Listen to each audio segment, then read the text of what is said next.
السلام علیکم میرے پیارے دوستوں، امید کرتا ہوں کہ آپ سب خیریت سے ہوں گے۔ انشاءاللہ تعالی سیرت النبی کا بقیہ حصہ بنانے لگا ہوں۔ انہیں یہیں دفن کر دیا گیا۔ تجارتی قافلہ جب حضرت عبداللہ کے بغیر مکہ مکرمہ پہنچا اور عبد المطلب کو پتہ چلا کہ ان کے بیٹے عبداللہ بیمار ہو گئے ہیں اور مدینہ منورہ میں اپنی ننیھال میں ہیں، تو انہیں لانے کے لیے عبد المطلب نے اپنے بیٹے زبیر کو بھیجا۔ جب یہ وہاں پہنچے تو عبداللہ کا انتقال ہو چکا تھا، مطلب یہ کہ آپ صلی اللہ علیہ وسلم اس دنیا میں اپنے والد کی وفات کے چند ماہ بعد تشریف لائے۔ حضرت ابن عباس رضی اللہ تعالیٰ عنہ کہتے ہیں کہ حضور نبی کریم صلی اللہ علیہ وسلم اس دنیا میں تشریف لائے تو آپ کی انوال نال کٹی ہوئی تھی۔ انوال نال کو بچے پیدا ہونے کے بعد دائیا کاٹتی ہے۔ آپ ختنہ شدہ پیدا ہوئے۔ عبد المطلب یہ دیکھ کر بے حد حیران ہوئے اور خوش بھی۔ وہ کہا کرتے تھے، میرا بیٹا نرالی شان والا ہوگا۔ الہدایہ، آپ کی پیدائش سے پہلے مکہ کے لوگ خشک سالی اور فقر کا شکار تھے، لیکن جو ہی آپ کے دنیا میں تشریف لانے کا وقت قریب آیا، بارشیں شروع ہو گئی، خشک سالی دور ہو گئی، درخت ہرے بھرے ہو گئے اور پھولوں سے لد گئے، زمین پر سبزہ ہی سبزہ نظر آنے لگا۔ پیدائش کے وقت آپ اپنے ہاتھوں پر جھکے ہوئے تھے، سر آسمان کی طرف تھا۔ ایک روایت کے الفاظ یہ ہیں کہ گھٹنوں کے بل جھکے ہوئے تھے، مطلب یہ کہ سجدے کی حالت میں تھے۔ طبقات، آپ کی مٹھی بند تھی اور شہادت کی انگلی اٹھی ہوئی تھی، جیسا کہ ہم نماز میں اٹھاتے ہیں۔ حضور انور صلی اللہ علیہ وسلم فرماتے ہیں، جب میری والدہ نے مجھے جنم دیا تو ان سے ایک نور نکلا، اس نور سے شام کے محلات جگمگا اٹھے۔ طبقات، آپ صلی اللہ علیہ وسلم کی والدہ سیدہ آمنہ فرماتی ہیں، محمد صلی اللہ علیہ وسلم کی پیدائش کے وقت ظاہر ہونے والے نور کی روشنی میں مجھے بصرہ میں چلنے والے اونٹوں کی گردنیں تک نظر آئیں۔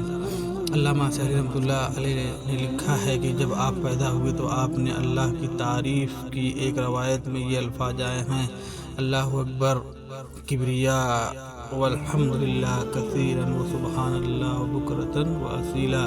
اللہ تعالیٰ سب سے بڑا ہے، اللہ تعالیٰ کی بے حد تعریف ہے اور میں صبح و شام اللہ کی پاکی بیان کرتا ہوں۔ آپ کی ولادت کس دن ہوئی، اس بات پر سب کا اتفاق ہے کہ وہ پیر کا دن تھا۔ آپ صبح فجر طلوع ہونے کے وقت دنیا میں تشریف لائے۔ تاریخ پیدائش کے سلسلے میں بہت سے قول ہیں۔ ایک روایت کے مطابق 12 ربیع الاول کو پیدا ہوئے، ایک روایت میں 8 ربیع الاول کی ہے، ایک روایت 2 ربیع الاول کو پیدا ہوئے۔ اس سلسلے میں اور بھی بہت سی روایتیں ہیں۔ زیادہ تر مورخین کا خیال ہے کہ آپ 8 ربیع الاول کو پیدا ہوئے۔ تقویم کے طریقہ کے حساب سے جب تاریخ نکالی گئی تو 9 ربیع الاول نکلی، مطلب یہ کہ اس بارے میں بالکل صحیح بات کسی کو معلوم نہیں۔ اس پر سب کا اتفاق ہے کہ مہینہ ربیع الاول تھا اور دن پیر کا۔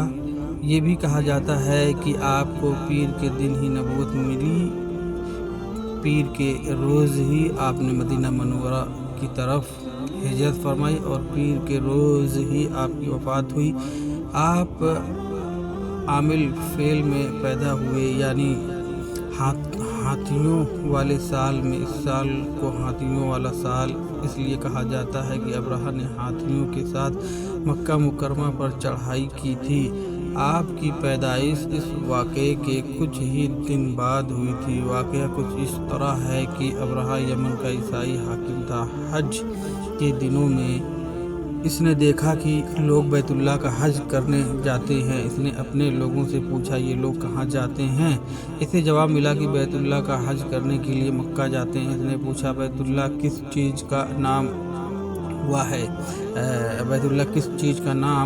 بنا ہوا ہے؟ اسے بتایا گیا پتھروں کا ہے۔ اس نے پوچھا، اس کا لباس کیسا ہے؟ بتایا گیا ہمارے ہاں سے جو دھاری دار کپڑا جاتا ہے اس کی پوشاک تیار ہوتی ہے۔ ابرہہ عیسائی تھا۔ ساری بات سن کر اس نے کہا، مسیح کی قسم، میں تم لوگوں کے لیے اس سے اچھا گھر تعمیر کروں گا۔ اس طرح اس نے سرخ، سفید، زرد اور سیاہ پتھروں سے ایک گھر بنوایا، سونے اور چاندی سے اس کو سجایا، اس میں کئی دروازے رکھوائے، اس میں سونے کے پترے جڑوائے، اس کے درمیان میں جواہر لگوائے، اس مکان میں ایک بڑا سا یاقوت لگوایا، پردے لگوائے، وہاں خوشبوئیں سلگانے کا انتظام کیا۔ اس کی دیواروں پر اس قدر مشک ملا جاتا تھا کہ وہ سیاہ رنگ کی ہو گئیں، یہاں تک کہ جواہر بھی نظر نہیں آتے تھے۔ پھر لوگوں سے کہا، اب تمہیں بیت اللہ کا حج کرنے کے لیے مکہ جانے کی ضرورت نہیں رہی، میں نے یہیں تمہارے لیے بیت اللہ بنوا دیا، لہٰذا اب تم اس کا طواف کرو۔ انشاءاللہ بقیہ مضامین اگلی ویڈیو میں۔ اللہ حافظ۔